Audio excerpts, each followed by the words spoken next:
Welcome here to another stunning day in Alpe d'Huez ski area in the heart of the French Alps. You're joining me here today with the Ridealong channel with your host Cookie, that's me, all over this channel, skiing, snowboarding, windsurfing and all kinds of other sports that you can do on the beaches of Greece or out here in the French Alps, spring, summer, winter, whatever's going on.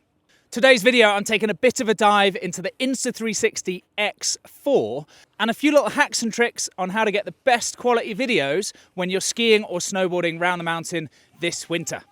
Now, everything is being filmed on the X4 and the Ace Pro 2. The Ace Pro 2 gives you a lot of the behind-the-scenes style shots, and then the X4 is the one that's actually pointing at me or pointing at the guys I'm with and explained along the way. Just so you know the differences and the different style of shots you can get from the two cameras, I'll make sure they're all labelled throughout the whole video as to which camera it's filmed on so you can see the differences and what's going on. This video is really about the X4 though, and everything is filmed using a selfie stick, and a lot of the clips I'm also using the pole mount. Obviously when I'm skiing, not when I'm snowboarding, but the pole mount I think is a must when you're skiing around the mountain. Not just for filming yourself, but you'll see a few little hacks along the way about how I've used the pole mount to film other people that I'm skiing with as well. Let's get started.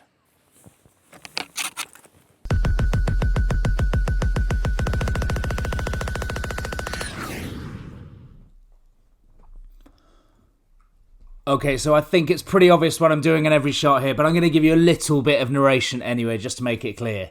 This is the classic out the front shot, sticking back in my face.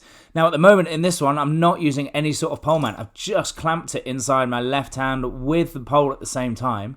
I definitely think it looks better when you're holding the pole kind of like normal rather than two poles in the other hand. And there's the shot. Now, of course, you've got the option when you're holding the camera out there to spin it round to get the classic POV, the view that I've got up in front like that, or spin it back to the skier, the money shot.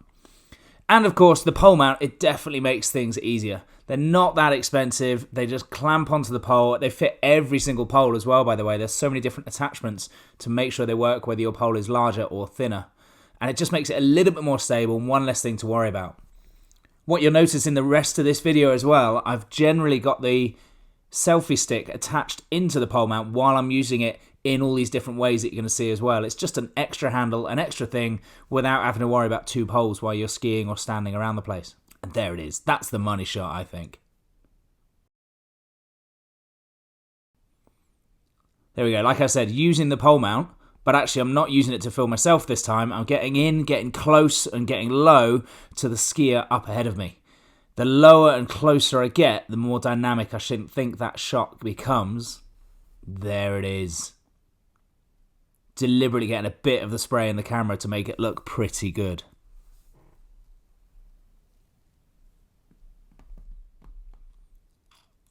You can see the distance. Just as the skier there pulls away from me slightly holding the camera, it still looks good, but not quite as good, I think. Get in there close. Now then, sitting on a chairlift. You can do basically whatever you want from the chairlift. It's always going to look good. Stick it down between your skis, wave it over to the side, have a party, or maybe just ignore the two people next to me that didn't quite know what was going on when I'm waving this thing around.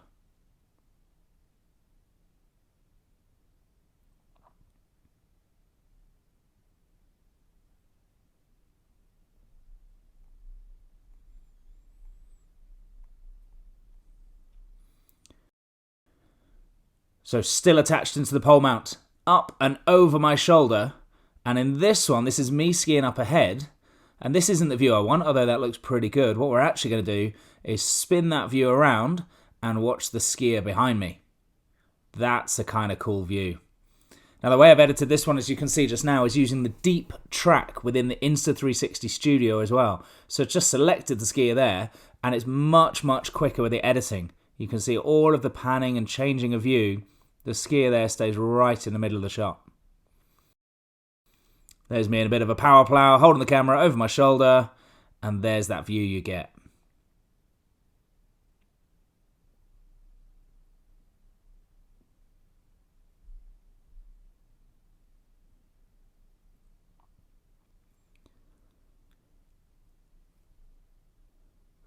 You can have a bit of fun with this one as well. At this point, I've just dropped it off my shoulder and just holding it quite low to the ground so the skier can get in kind of cool like that. And it's the low down, in your face drone shot. I think that's a really good little view we've got there. Still in the pole mount, this time used as high as I can possibly get. So I'm holding my pole right at the bottom of the basket, getting the camera itself way up high. And that, I think, is one of my favourite shots for following someone down. You get the full panoramic view in the background and a nice, clear, steady drone shot out the front.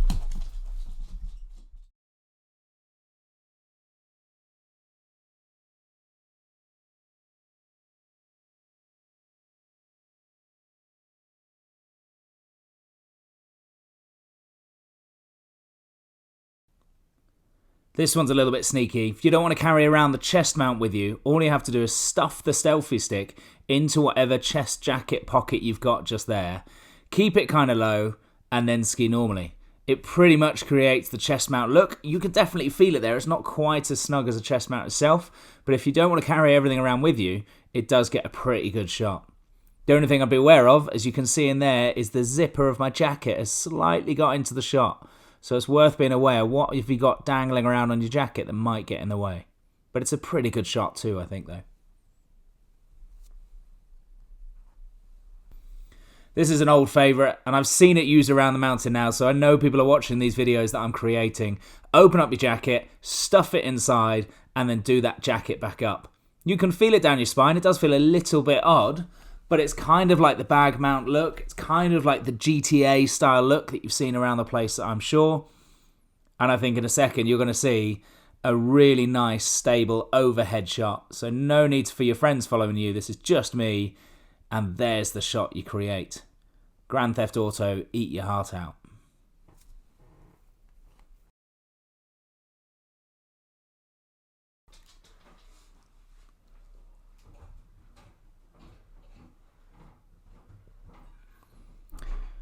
Classic shots in the park then. One friend following another one. Get in there close and figure out how it's going to look later.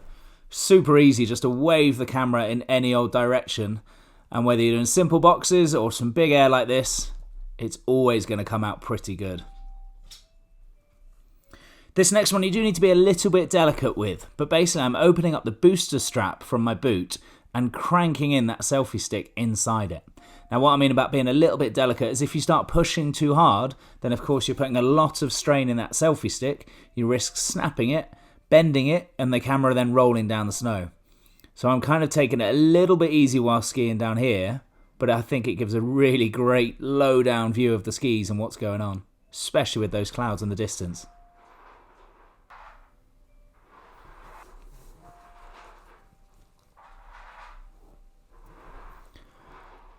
Camera still attached back into the pole mount, but this time I'm standing still and it gives that really nice flyby, static, cinematic style shot.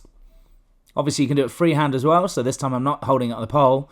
There goes the skier below me, and then the view you get, cinematic I think is the word for that one.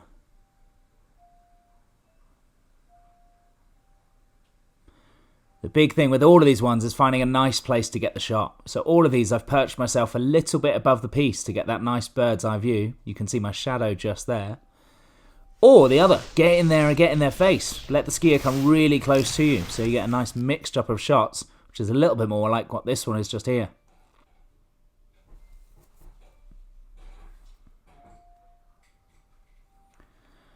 Back to the classic pole mount attachment, but this time spin it round so the pole is actually sticking forwards. I'm holding the pole backwards. The camera is now hanging out behind me, quite low to the ground, and it gives the sort of behind the boot, low down style view that you get now.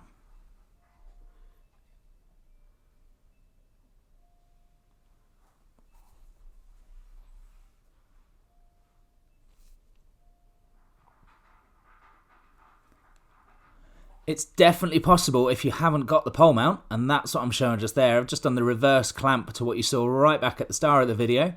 It works, it's just a little bit looser, a little bit less control, but it still gives the exact same shot if you can hold the camera stable enough.